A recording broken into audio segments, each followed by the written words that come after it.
ಆತ್ಮೀಯ ಸ್ನೇಹಿತರೆ, ಶಾಲಾ ಶಿಕ್ಷಣ ಇಲಾಖೆ ಕೇಂದ್ರೀಕೃತ ದಾಖಲಾತಿ ಘಟಕ ಅಂದರೆ CSL ಪರೀಕ್ಷಾ ಪ್ರಾಧಿಕಾರ ಆಗಿರುತ್ತೆ.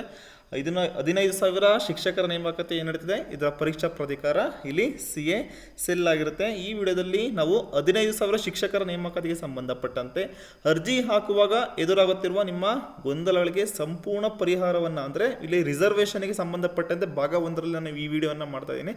ಸೊ ನಿಮ್ಮ ರಿಸರ್ವೇಷನ್ಗೆ ಸಂಬಂಧಪಟ್ಟಂತೆ ಅರ್ಜಿ ಹಾಕುವಾಗ ಏನು ಗೊಂದಲಗಳಿದೆ ಅದನ್ನು ಸಂಪೂರ್ಣವಾಗಿ ಕ್ಲಿಯರ್ ಮಾಡೋಕ್ಕೆ ನಾನು ಪ್ರಯತ್ನವನ್ನು ಪಡ್ತೀನಂತೆ. ಸೊ ಅದಾಗ್ಯೂ ಕೂಡ ಏನಾದರೂ ಡೌಟ್ಸ್ ಇದ್ದರೆ ಕಮೆಂಟ್ ಬಾಕ್ಸಲ್ಲಿ ಕಮೆಂಟ್ ಹಾಕಿ, ನಾನು ಅದಕ್ಕೆ ಕ್ಲಿಯರ್ ಮಾಡೋಕ್ಕೆ ನಾನು ಅಲ್ಲಿ ಕಮೆಂಟ್ ಬಾಕ್ಸಲ್ಲಿ ನಾನು ಟ್ರೈ ಮಾಡ್ತೀನಿ. ಓಕೆ, ಈಗ ನೀವು ಬರ್ತಾ ಹೋದರೆ ಮೊದಲನೇ ಪ್ರಶ್ನೆ. ಸೊ ಅದಕ್ಕಿಂತ ಮುಂಚೆ ನಾನು ಮುಂದೆ ಮಾಡುವ ವಿಡಿಯೋಗಳ ನೋಟಿಫಿಕೇಷನ್ ನಿಮಗೆ ಗೊತ್ತಾಗಬೇಕು ಅಂದರೆ ಈ ಕೆಳಗಡೆ ಇರುವ ಸಬ್ಸ್ಕ್ರೈಬ್ ಬಟನ್ನ ಕ್ಲಿಕ್ ಮಾಡಿ, ಹಾಗೆ ಪಕ್ಕದಲ್ಲಿರುವ ಬೆಲ್ ಐಕನ್ನ ಪ್ರೆಸ್ ಮಾಡಿ. ಹೀಗೆ ಮಾಡೋದ್ರಿಂದ ನಾನು ಮುಂದೆ ಮಾಡುವ ಯಾವ ವಿಡಿಯೋಗಳ ನೋಟಿಫಿಕೇಷನ್ ನಿಮ್ಮ ಮೊಬೈಲ್ ಹಾಗೂ ಡೆಸ್ಕ್ಟಾಪ್ನೇ ಶೋ ಆಗುತ್ತೆ. ಸೊ ದಟ್ ನೀವು ನನ್ನ ವಿಡಿಯೋವನ್ನು ಮಿಸ್ ಮಾಡ್ಕೊಳ್ಳಲ್ಲ. ಆದ್ಮೇಲೆ ಮೊದಲನೇ ಪ್ರಶ್ನೆ, ಅಭ್ಯರ್ಥಿಯು ಒಂದಕ್ಕಿಂತ ಹೆಚ್ಚು ಜಿಲ್ಲೆಗೆ ಅರ್ಜಿಯನ್ನು ಹಾಕಬಹುದೇ? ಸೊ ಇಲ್ಲಿ ನಾನು ಡೈರೆಕ್ಟಾಗಿ ನೋಟಿಫಿಕೇಷನ್ಗೆ ಬರ್ತೀನಿ. ಸೊ ಇಲ್ಲಿ ನೋಟಿಫಿಕೇಷನ್ನ ಪೇಜ್ ನಂಬರ್ ಗಮನಿಸ್ಬೋದು ನೀವು.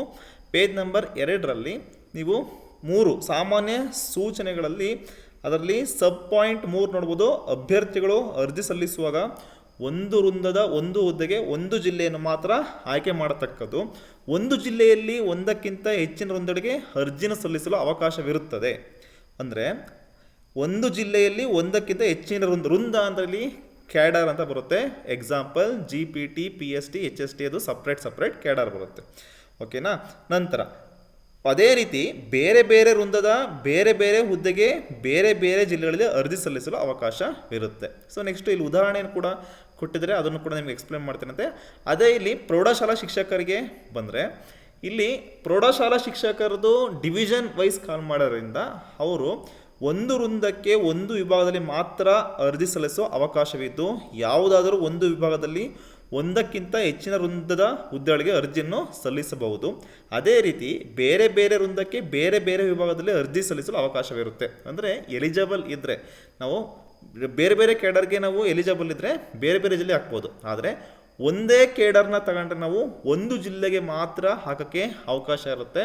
ಮತ್ತು ಒಂದೇ ಅಪ್ಲಿಕೇಶನಲ್ಲಿ ನಾವು ಎಷ್ಟು ಬೇಕಾದ್ರೆ ನಾವು ಕ್ಯಾಡರ್ನ ಬೇಕಾದ್ರೆ ಸೆಲೆಕ್ಟ್ ಮಾಡ್ಬೋದು, ನಾವು ಎಲಿಜಿಬಲ್ ಇದ್ದರೆ. ಇಲ್ಲಿ ಉದಾಹರಣೆ ಇದೆ, ನೀವು ಇದನ್ನು ಕ್ಲೀನಾಗಿ ಅರ್ಥ ಮಾಡ್ಕೊಳ್ಳಿ, ಯಾವುದೇ ಡೌಟ್ ಕೂಡ ಇಲ್ಲಿ ಬರಲ್ಲ ನಿಮಗೆ.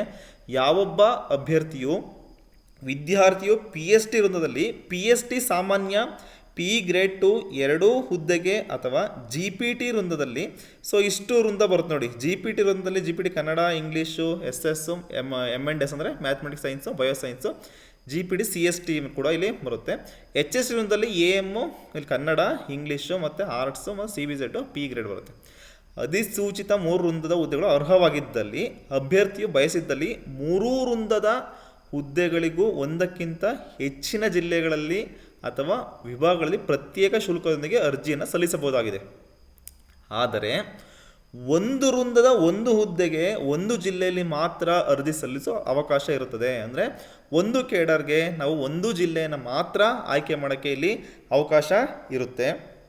ಅಂದರೆ PST ವೃಂದದ ಅಭ್ಯರ್ಥಿಯು ಬಾಗಲಕೋಟೆ ಜಿಲ್ಲೆಯಲ್ಲಿ ಅರ್ಜಿ ಸಲ್ಲಿಸಿದರೆ ಬೇರೆ ಯಾವುದೇ ಜಿಲ್ಲೆಯಲ್ಲಿ PST ವೃಂದದ ಹುದ್ದೆಗೆ ಅರ್ಜಿಯನ್ನು ಸಲ್ಲಿಸಲು ಅವಕಾಶ ಇರುವುದಿಲ್ಲ.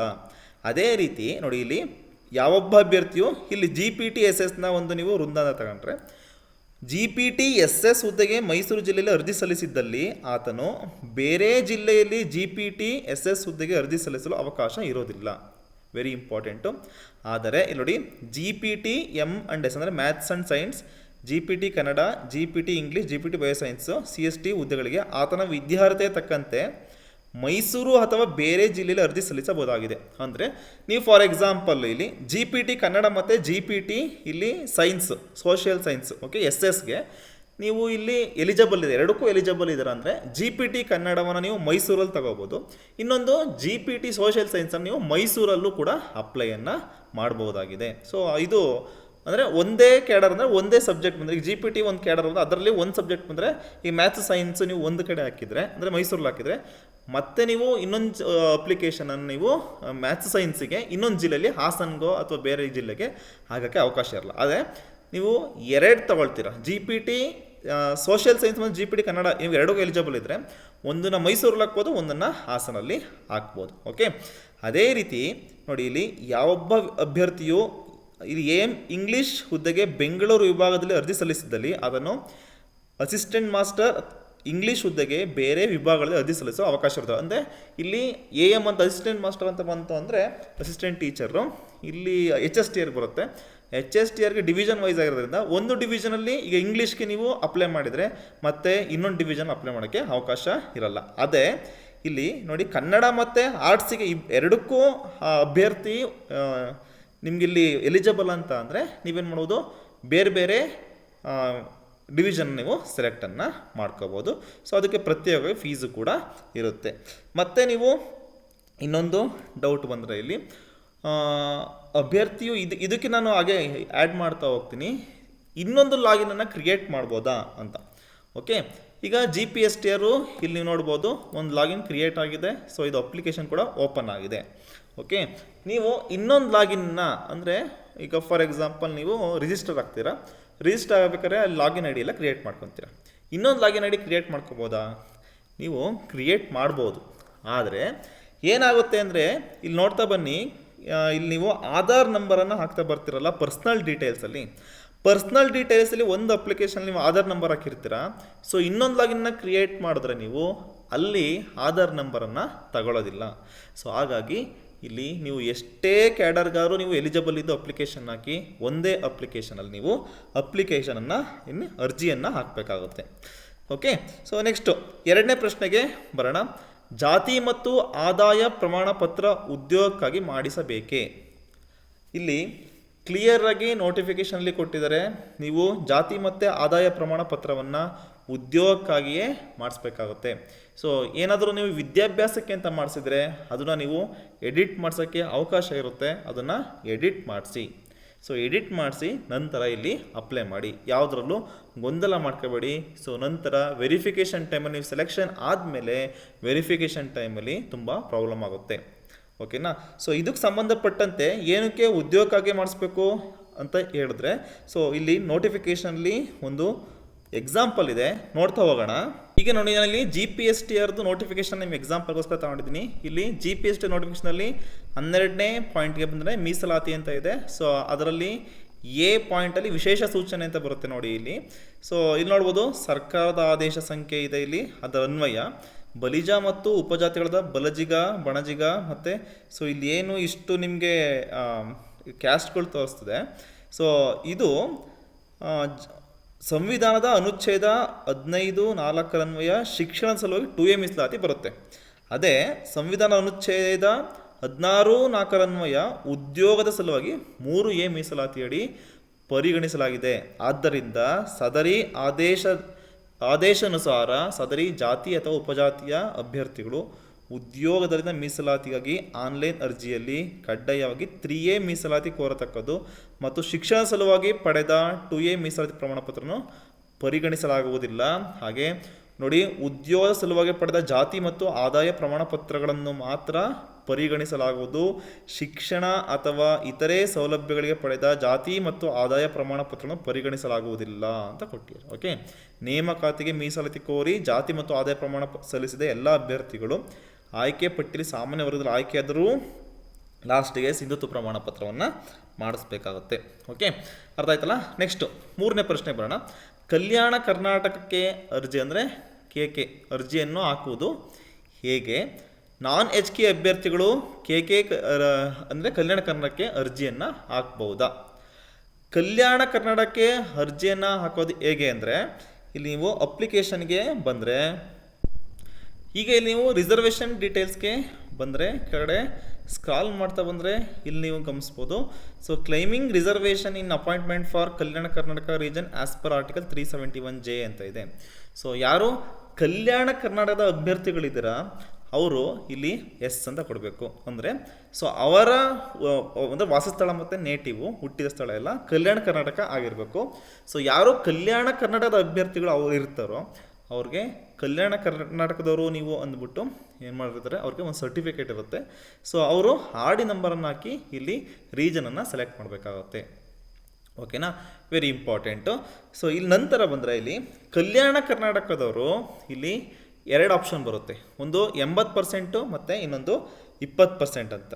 ಇಲ್ಲಿ 80%ಗೆ ಅಂದರೆ ಕಲ್ಯಾಣ ಕರ್ನಾಟಕದ 7 ಜಿಲ್ಲೆಗಳಿಗೆ ಸೊ ಏನಿದೆ ನೋಟಿಫಿಕೇಷನು 80%ಗೆ ಇಲ್ಲಿ ಕಲ್ಯಾಣ ಕರ್ನಾಟಕದ ಅಭ್ಯರ್ಥಿಗಳು ಮಾತ್ರ ಅಪ್ಲೈ ಮಾಡ್ಬೋದು. ಸೊ ಇಲ್ಲಿ ನಾನ್ ಕಲ್ಯಾಣ ಕರ್ನಾಟಕದವರು 80%ಗೆ ಅಪ್ಲೈ ಮಾಡೋಕ್ಕೆ ಬರಲ್ಲ. ಓಕೆನಾ, ಅದೇ ಕಲ್ಯಾಣ ಕರ್ನಾಟಕದ ಅಭ್ಯರ್ಥಿಗಳು ಬೇರೆ ಎಲ್ಲ ಜಿಲ್ಲೆಗಳಿಗೆ, ಯಾವ ಜಿಲ್ಲೆಗಳಿಗೆ ಬೇಕಾದ್ರೂ ಅವರು ಅರ್ಜಿಯನ್ನು ಹಾಕ್ಬೋದು.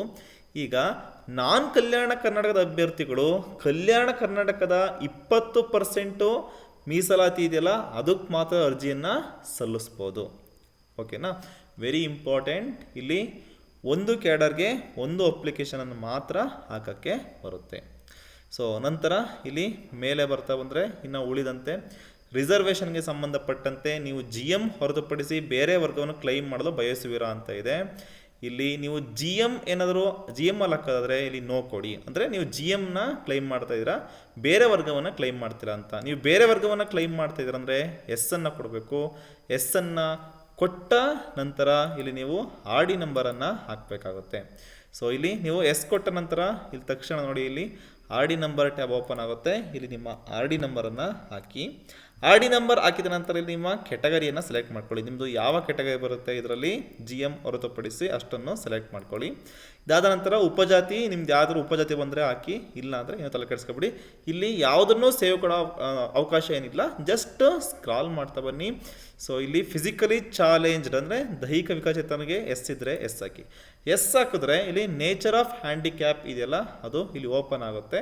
ಸೊ ಇಲ್ಲಿ ನಿಮ್ಮದು ಯಾವ ನೇಚರ್ ಇದೆ ಅದನ್ನು ಹಾಕಿ, ನಂತರ ಇಲ್ಲಿ ನಿಮ್ಗೇನಾದ್ರು ಸ್ಕ್ರೈಬ್ ಬೇಕಂದರೆ ಇಲ್ಲಿ ಸೆಲೆಕ್ಟ್ ಮಾಡಿದ ತಕ್ಷಣ ಇಲ್ಲಿ ಸ್ಕ್ರೈಬ್ ಓಪನ್ ಆಗುತ್ತೆ.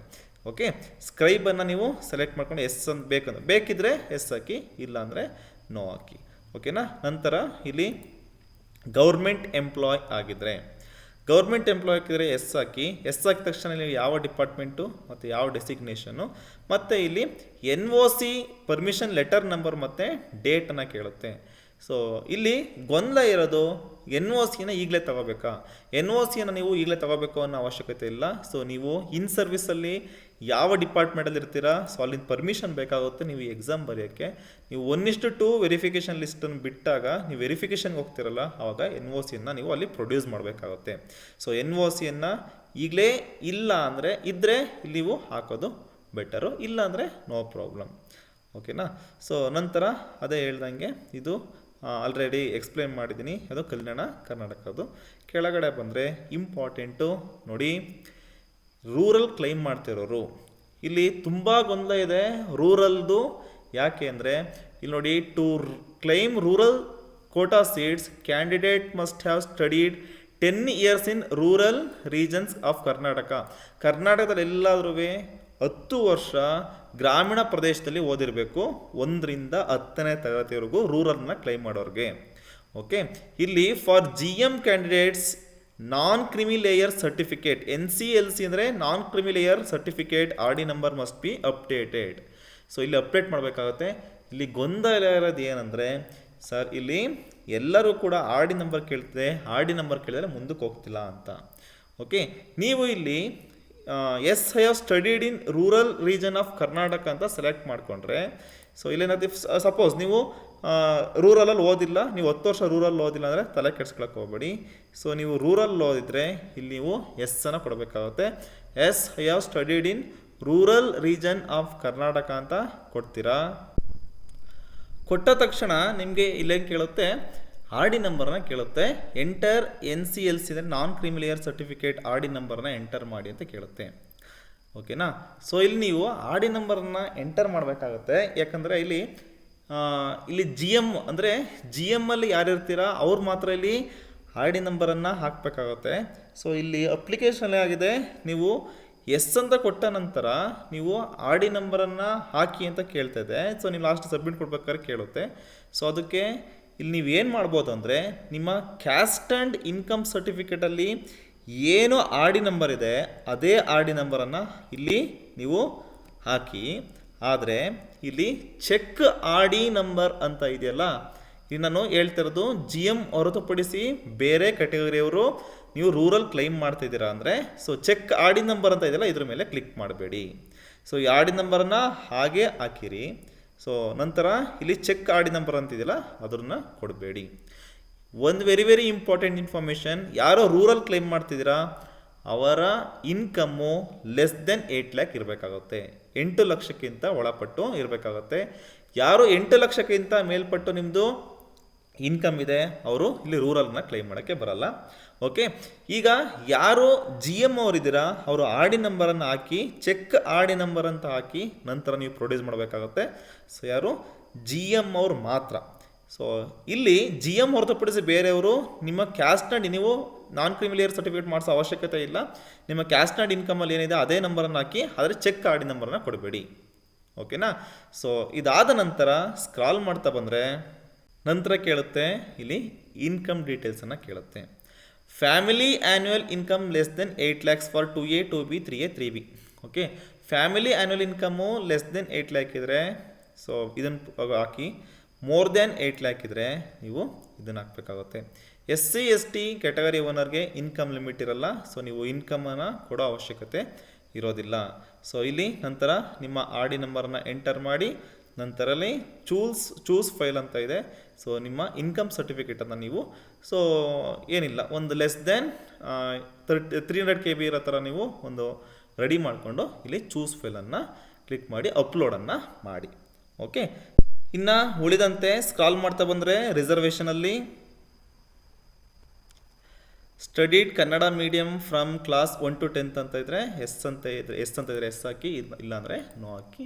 ಸೊ ಇಲ್ಲಿ ಕನ್ನಡ ಮೀಡಿಯಮ್ನ ನೀವು ಕ್ಲೈಮ್ ಮಾಡೋಕ್ಕೆ ಇನ್ಕಮ್ನ ಅವಶ್ಯಕತೆ ಏನಿರಲ್ಲ. ನಂತರ ಎಕ್ಸ್ ಸರ್ವಿಸ್ ಮ್ಯಾನ್ ಕೂಡ ಎಸ್ ಇದ್ದರೆ ಎಸ್ ಹಾಕಿ, ಇಲ್ಲ ನೋ ಹಾಕಿ. ಎಸ್ ಇದ್ದರೆ ಇಲ್ಲಿ so here of service rendered ಅದೆಲ್ಲ ಕೇಳ್ತಾ ಹೋಗುತ್ತೆ. ಸೊ ನಂತರ dependent ex service man dependent ಇದ್ದರೂ ಕೂಡ ಅವರು ಕೂಡ ಇಲ್ಲಿ ಹಾಕ್ಬೋದು. ಸೊ ಅವರಿಗೂ ಕೂಡ ಇಲ್ಲಿ ಕೆಲವೊಂದು ರಿಸರ್ವೇಷನ್ ಇರುತ್ತೆ.